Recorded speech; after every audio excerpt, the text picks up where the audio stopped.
The knife hit the floor of the restaurant before anyone had time to breathe. It spun once on the polished tile and came to rest at the edge of Chairman Kim Sung-jin's shoe. The left one, pale cream leather, hand-stitched, the kind of shoe that cost more than most people in Busan earned in a month. The restaurant had gone completely silent. Not the polite, settled kind of silence that follows a toast. The hard, brittle kind that means everyone in the room understands something terrible almost happened and is still deciding whether it did. The man who had been holding the knife, one of Kim's own servers, it turned out, was already pinned against the wall by 2 bodyguards before the second hand on the clock above the bar had moved. Chairman Kim hadn't flinched. He sat at the head of the long private table, his hands flat and still on the white tablecloth, his face carrying the same expression it always carried. Nothing. Director Park stepped forward from the corner of the room, smoothed the front of his jacket, and said, "A misunderstanding, Chairman. The man is new." He tripped. Kim looked at the knife on the floor. Then he looked at Park.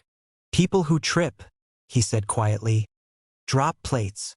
Nobody said another word. The server was removed. The knife was removed. The evening continued. That was the world Ashley James walked into when she came through the wrong door. She was 9 years old, 4'3", and carrying a paper bag of dumplings her grandmother had sent her to pick up from the kitchen of a restaurant 3 blocks over. She had taken a wrong turn on Gwangbakaro, the kind of wrong turn that only happens when you're 9 and you're trying to read an address written in handwriting that looks like a spider walked through ink, and she had ended up in the back corridor of the Sienjin restaurant, one of the most expensive private dining establishments in all of Busan. Pushing open a door she thought was an exit because it had a metal bar across it like exits do. She walked directly into the dining room. She stopped, looked around. 14 men in dark suits staring at her. A table set with crystal. A very large man with a very still face at the head of it, looking at her the way a judge looks at something unexpected in evidence. Ashley looked at the door she came through, then back at the room, then down at her paper bag. "I think," she said carefully, "I'm in the wrong place." One of the bodyguards near the door moved toward her. He was wide across the shoulders and his neck was about as wide as Ashley's entire head. She took a step back. "Hey," she said. "I didn't do anything." "Get her out," Park said from the corner, his voice flat. "Welcome back to Afro-Korean Storyhouse channel. Before we continue with this story, tell us in the comment section where you are watching from. And if you are new here, hit the like and subscribe button, and don't forget turn on your notification to get notified whenever we drop a video." The bodyguard reached for her arm.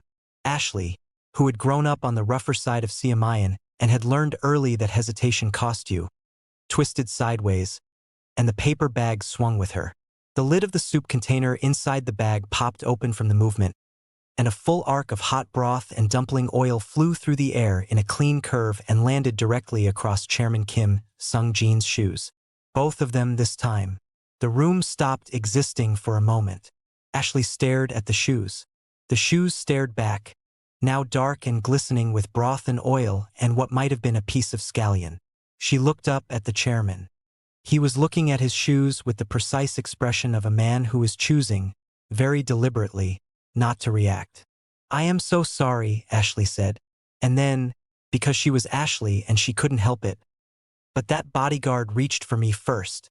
Park made a sound that was almost a laugh and wasn't. He crossed the room in 4 steps. "Get her out of this building," he said to the bodyguard, low and tight. "Right now. The back way." "The back way?" the bodyguard repeated. Park didn't answer him. He just looked at him with eyes that answered for him. Ashley felt the hand close on her arm and pull, and suddenly she was moving fast, too fast, through a door that led to a corridor that had no windows and no exit signs.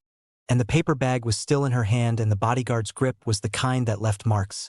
And somewhere behind her she heard the chairman say, quietly and without raising his voice at all, "Let her go." The bodyguard stopped. Ashley stopped. Silence. "Bring her back," Kim said. Park turned around slowly. His expression was perfectly calm. "Chairman, she's just a child who wandered in. There's no need to." "Bring her back," Kim said again, in exactly the same tone. The bodyguard brought her back. Ashley stood at the edge of the table, still holding her damp paper bag, looking at the most powerful man in the room, who was now looking at her with eyes that were very dark and very still and somehow felt like standing in front of something that hadn't decided what it was yet. "What's your name?" he asked. "Ashley." "Ashley what?" "Ashley James." "Where do you live, Ashley James?" She told him. It was 3 neighborhoods over, past the fish market, near the laundry with the blue sign. Not a good neighborhood. Not a dangerous one. Just a tired one. He nodded slowly. "Who sent you here?" "My grandmother. She wanted dumplings from Song's kitchen. I think I got the wrong building." She paused. "Your shoes are really ruined. I'm sorry about that." Something moved behind his eyes. Not softness exactly. More like recognition. "Go home," he said. "Use the front door. Tell the host I said to call you a car." Ashley opened her mouth to say she didn't need a car. She knew how to take the bus. But something about the way he said it made her close her mouth again and just nod. She turned to go. Behind her, she heard Park say very quietly, "We can't just let her walk out of here." She saw everything. She saw a dinner, Kim said. She saw Choi's man with the knife. A pause. "That's your concern, Park. Not hers."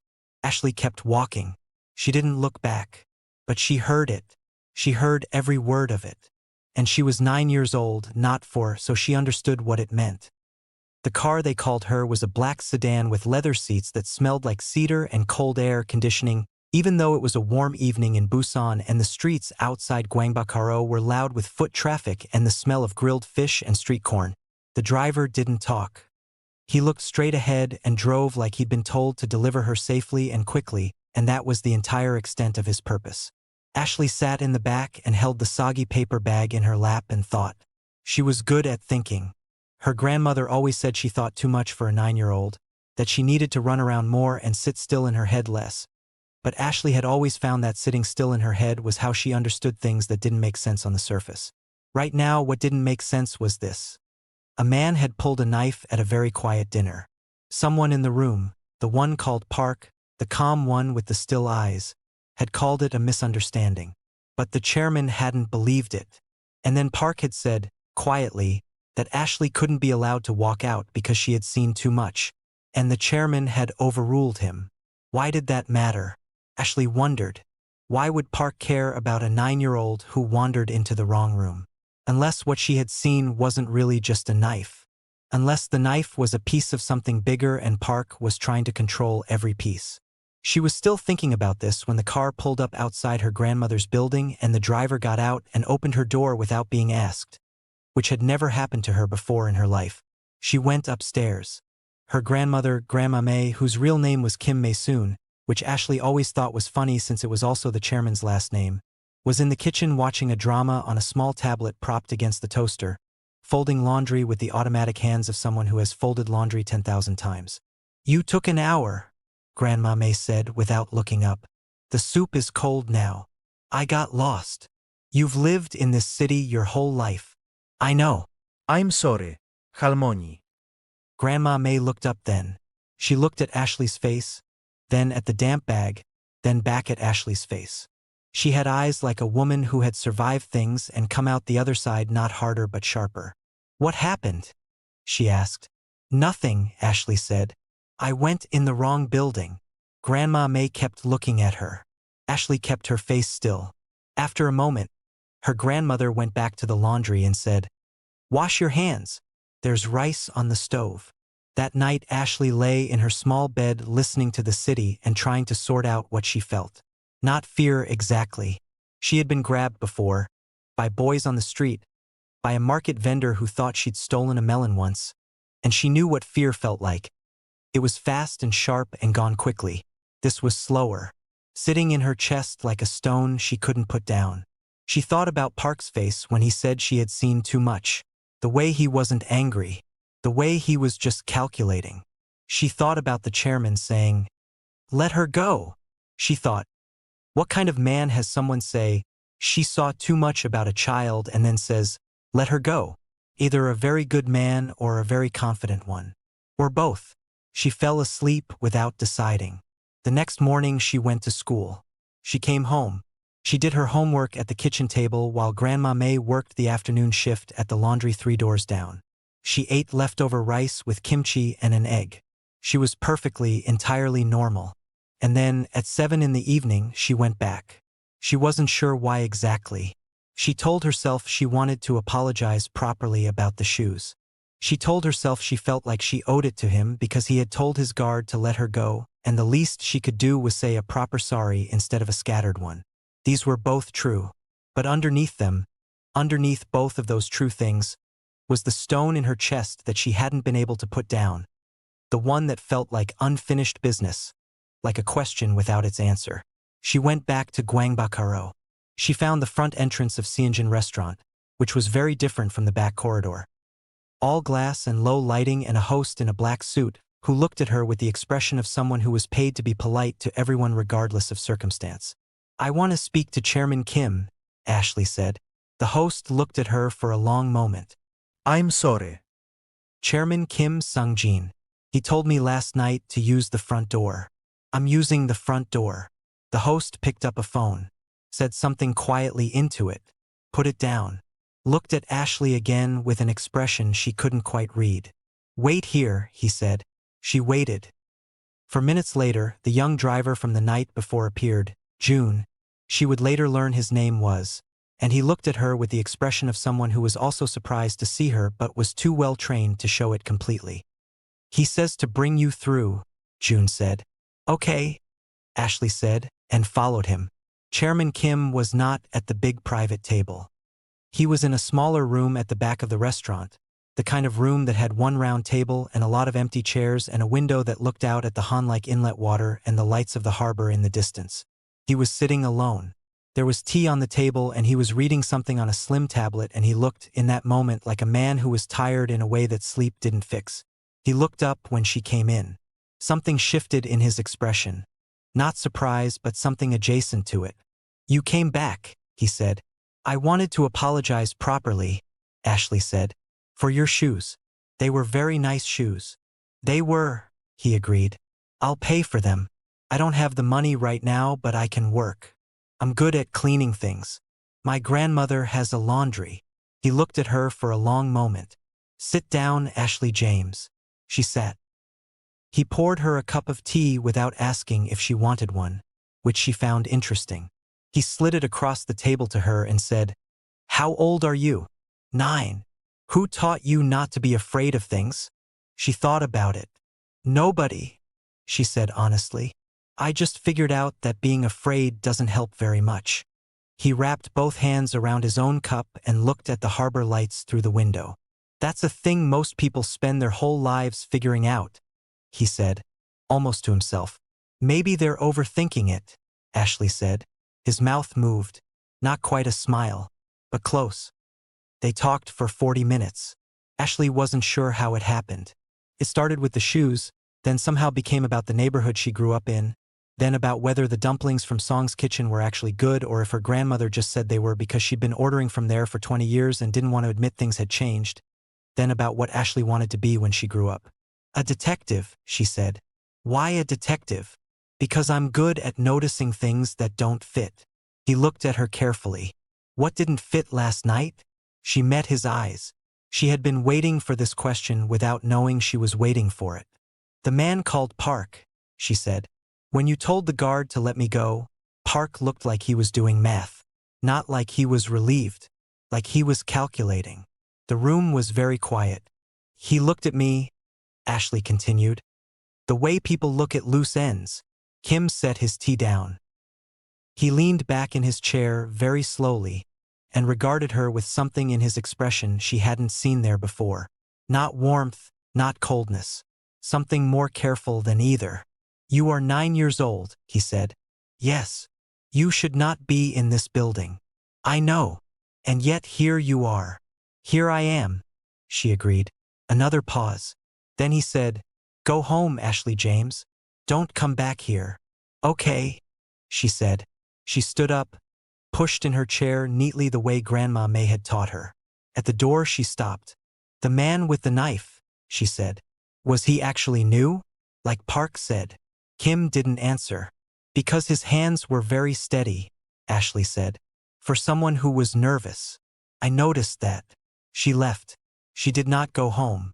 She went to the alley behind the restaurant, the narrow one that ran between Seonjin and the dry goods shop next door, because the stone in her chest was heavier than it had ever been, and she needed to think, and she thought best when she was moving or when she was standing in small tight spaces where the world couldn't get too big around her.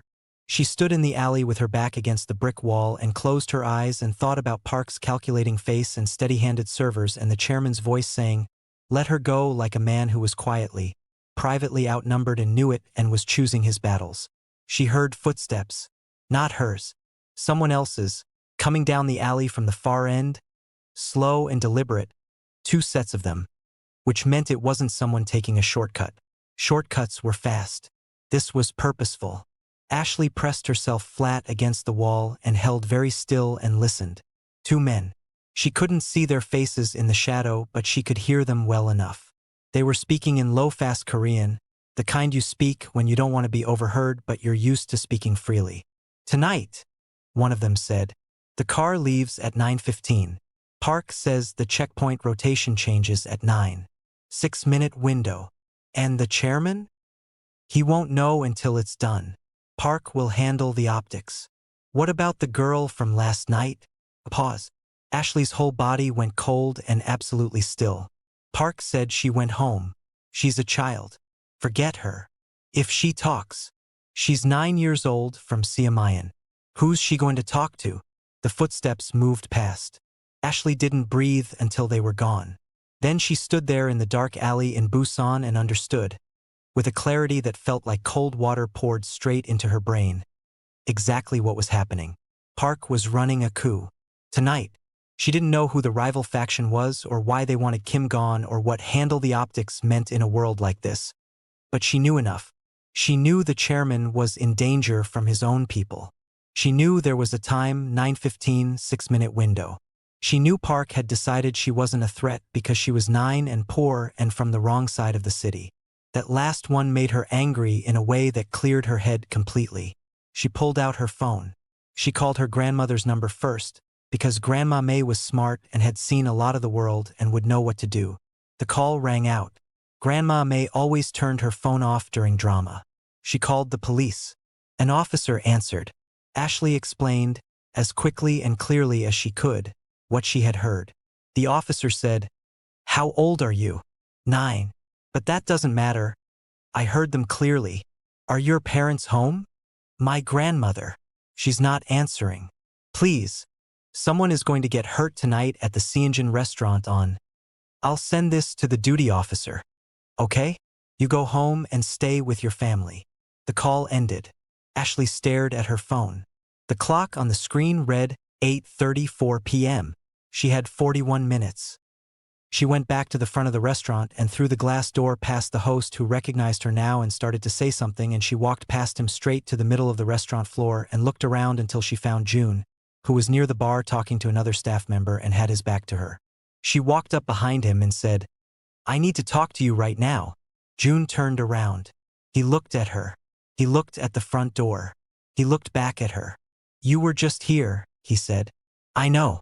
This is important. Actually important. Please." Something in her voice, the flatness of it, the absence of performance, made him take her seriously. He stepped aside from the other staff member and said quietly, "What is it?" She told him. She told him everything quickly without leaving anything out. The 2 men in the alley. The 9:15 timeline. The checkpoint rotation. Park's name. The phrase, "handle the optics." June's expression changed 3 times while she spoke. The first time it was skepticism. The second time it was something shifting, uncertain. The third time, by the end, it was the face of someone doing rapid mental math and not liking the answer. "Wait here," he said. He pulled out his own phone and walked to the far end of the bar and made a call. She watched him. She could tell by the way his shoulders were set whether it was going well. They started stiff and then went stiffer and then dropped, and he turned back toward her with an expression that confirmed everything she needed to know.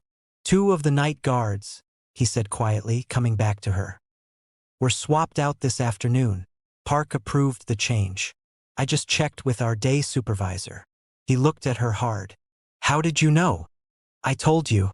I heard them in the alley. You're 9. I know how old I am, Ashley said. What do we do? June was 24 years old and had worked for Chairman Kim for 3 years and considered himself a reasonably brave person.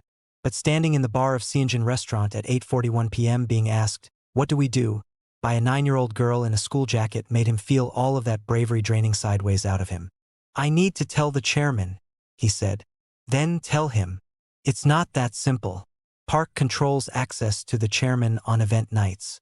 If I try to go through normal channels, Park will know. So go around him." "With what?" "Walk into the chairman's private room and say a child in the alley heard a conspiracy." Ashley looked at him without expression. "Yes," she said. "That's exactly what you do." He stared at her. She stared back. The clock above the bar read 8:43. "Okay," he said. "Come on."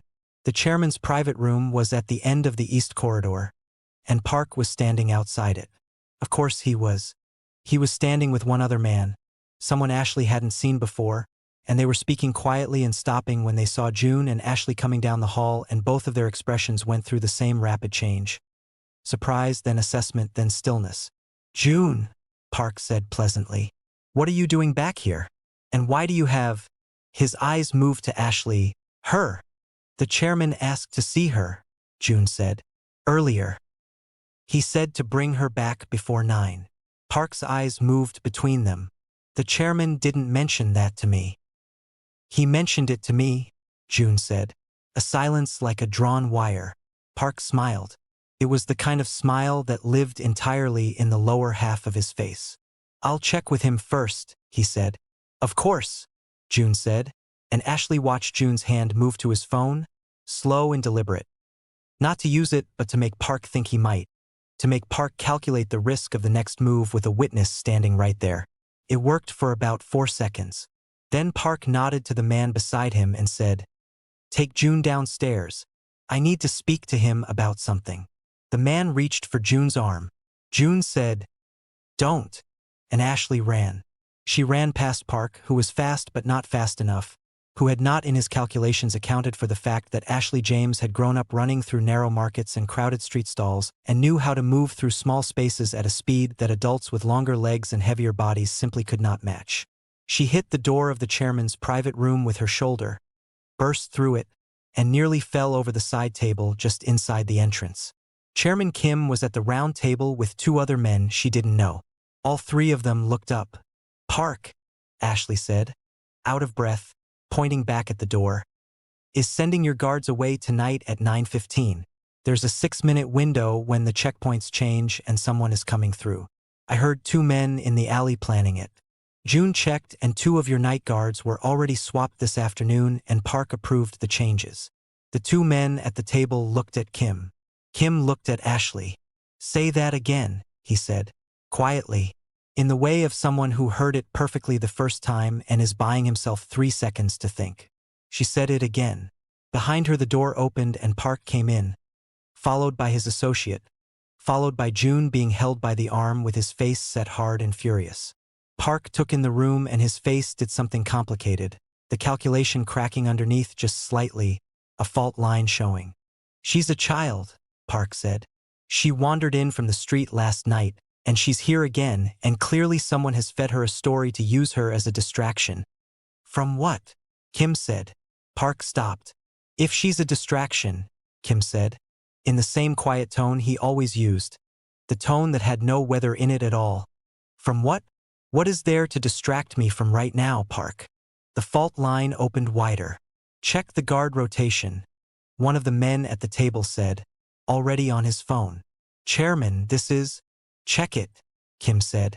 30 seconds of silence. The man on the phone spoke briefly to someone. Listened.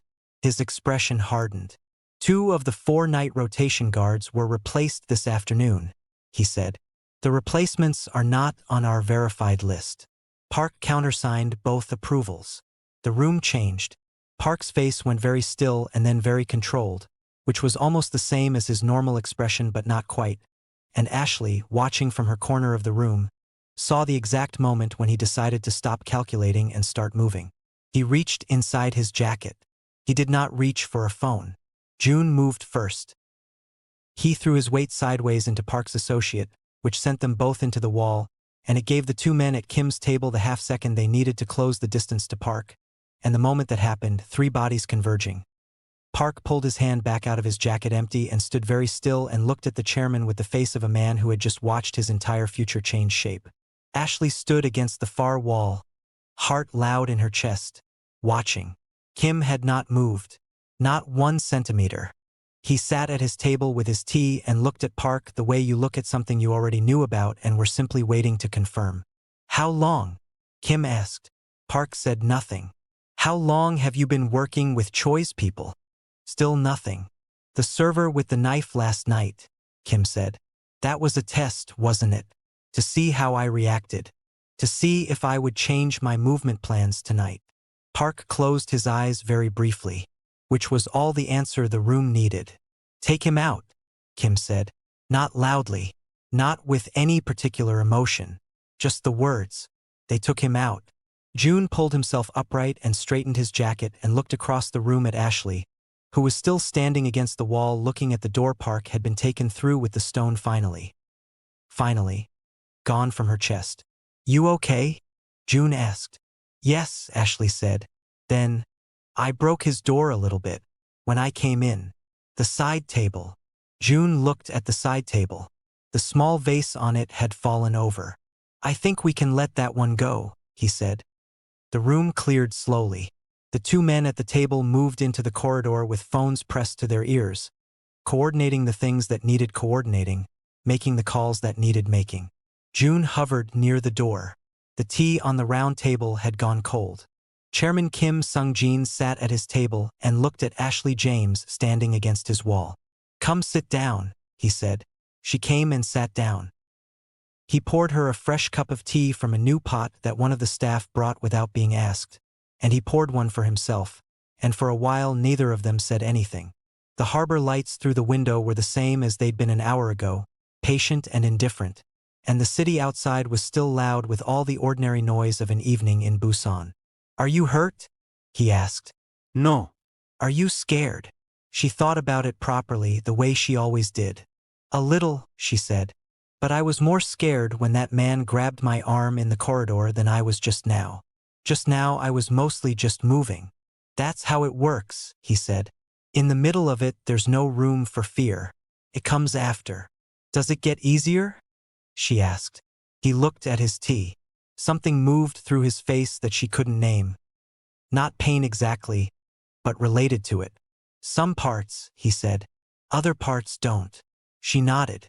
She didn't push. Outside, she could hear voices in the corridor. Organized, purposeful. The sound of people handling a situation that was being handled. Park was somewhere in this building being dealt with in ways Ashley was fairly certain she didn't need to know the details of. The replacement guards had been identified and contained.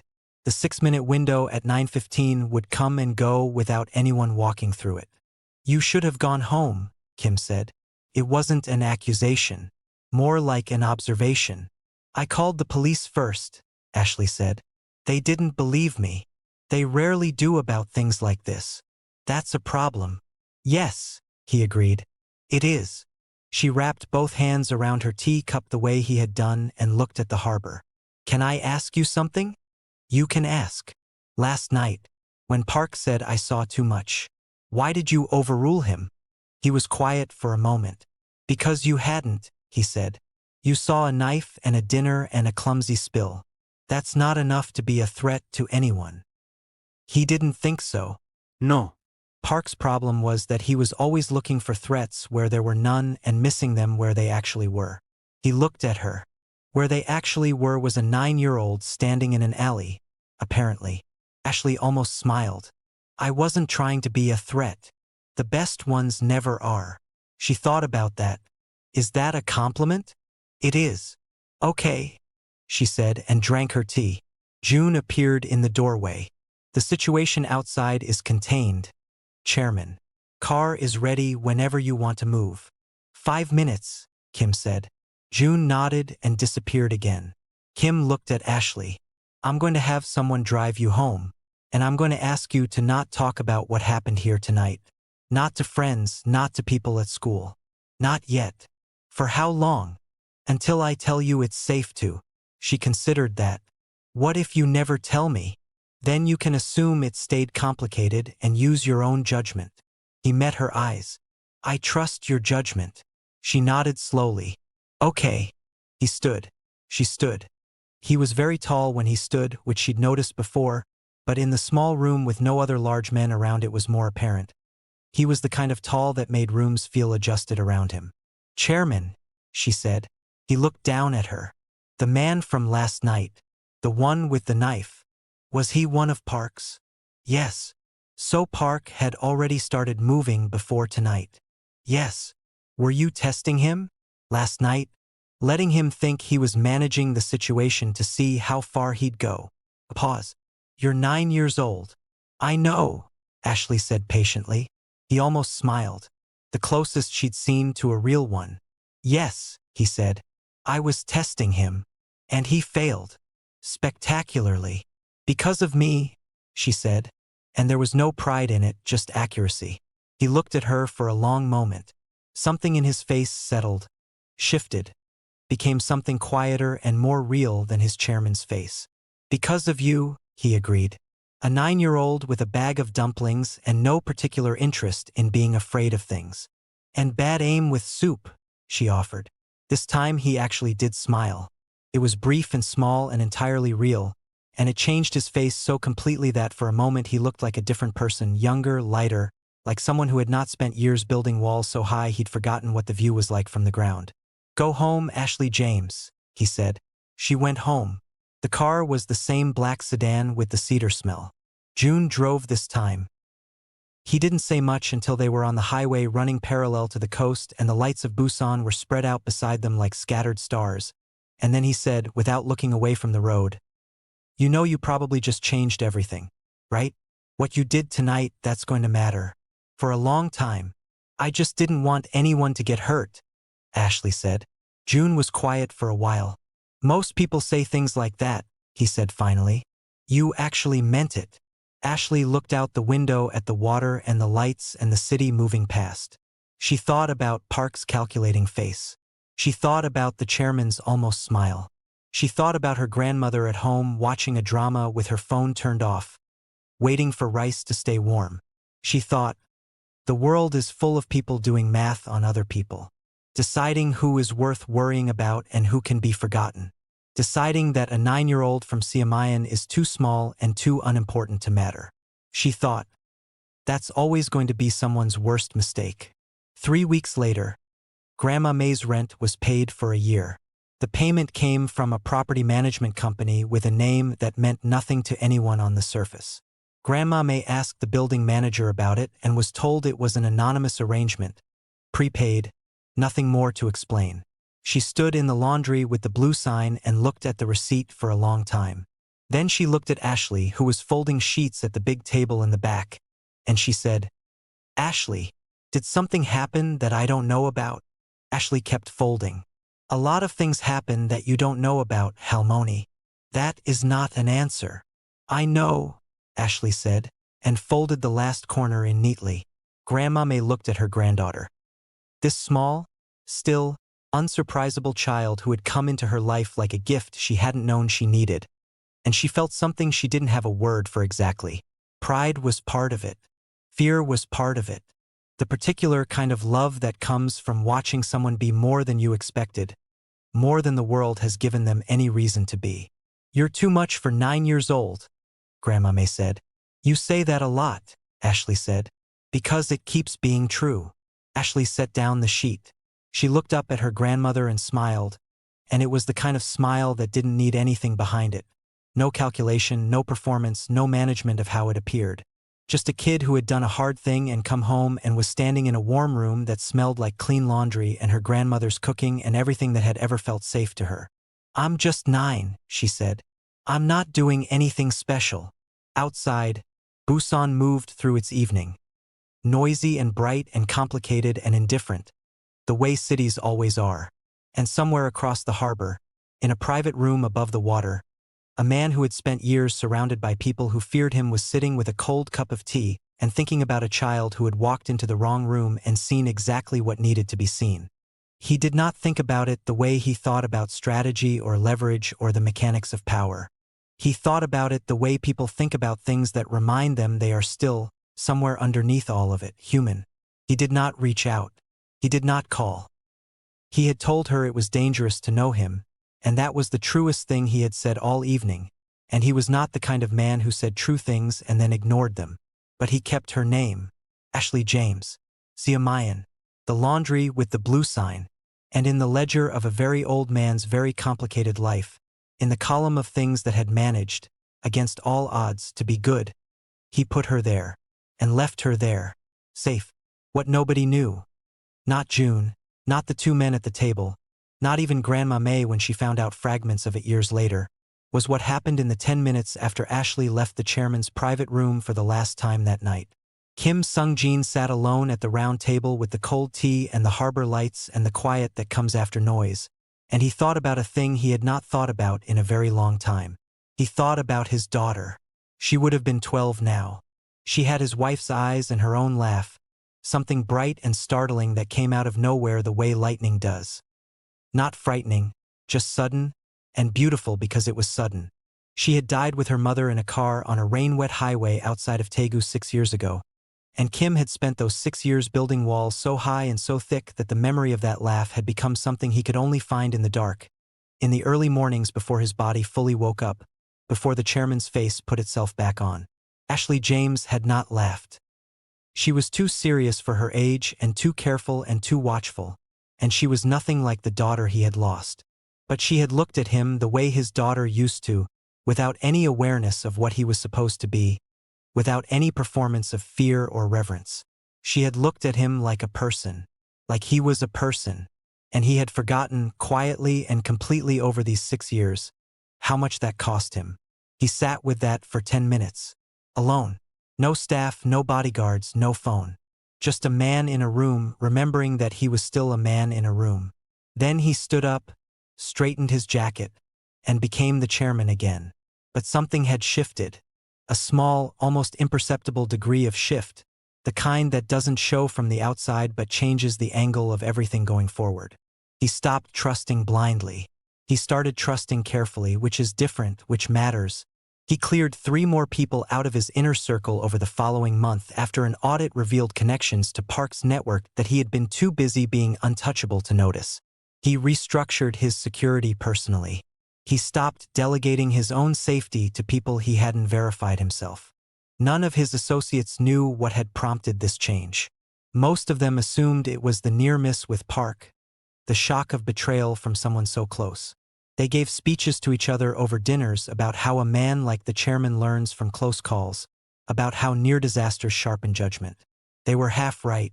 The other half was a 9-year-old who had said, "I just figured out that being afraid doesn't help very much." Ashley, for her part, went back to being 9. She went to school. She argued with her best friend Sori about whether the fish cake vendor on the corner by the bus stop was better than the one near school. A debate they had been having for 2 years without resolution. She got an excellent mark on a history test about the Joseon dynasty and a disappointing one on a math test about fractions, which she had never liked and continued to not like. She helped Grandma May at the laundry on weekends and learned, that autumn, how to fold a fitted sheet properly, which Grandma May insisted was one of the true markers of a functioning adult. She did not talk about what happened. She did not tell Sori. She did not tell her teacher. She did not write about it in the journal her class kept. Even when the prompt was "write about a time you were brave," she wrote about the time she had caught Grandma May's cat before it ran into the street instead. It wasn't a lie. It had happened. The cat had been heading for a very fast-moving delivery scooter, and she had grabbed it by the back half, and the cat had been deeply ungrateful about this. It was brave in the small, ordinary way that most bravery actually is.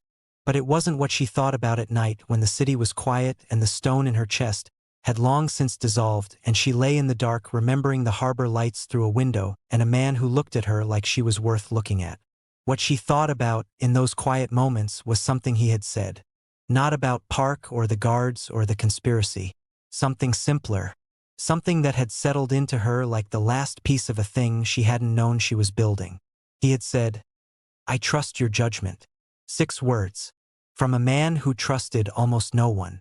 A man who had spent years surrounded by people performing loyalty and had been nearly destroyed by his own failure to see through it. A man who could have dismissed her, who had every reason to dismiss her, her age, her neighborhood, her damp paper bag and ruined dumpling soup, and had instead looked at her straight and said those 6 words like they were simply factually true. She carried those 6 words the way she carried everything that mattered to her. Quietly, without show, tucked down where the world couldn't get at them. She was going to be a detective. She had known it before, but now she knew it differently, not as a dream the way children hold dreams, loosely and without full belief, but as a direction, as something solid in the future she was moving toward. She was going to learn how to see what didn't fit.